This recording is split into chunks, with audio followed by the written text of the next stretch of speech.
Torre dell'Orso, a hidden cove of wonder along the Salento coast, where turquoise waters meet pale cliffs and the wind carries the whispers of ancient legends.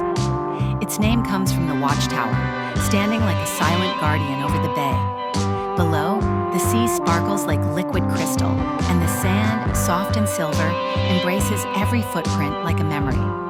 But what captures every heart are the Due Sorelle, the twin sea stacks rising from the waves.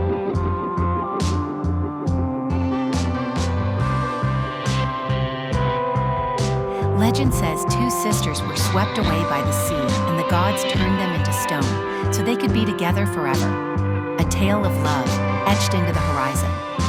The scent of pine trees floats through the air from the nearby forest, and the echoes of summer laughter still linger among the dunes. Torre dell'Orso is not just a beach. It's a painting, a pause in time, a place where the sea sculpts dreams from stone and salt.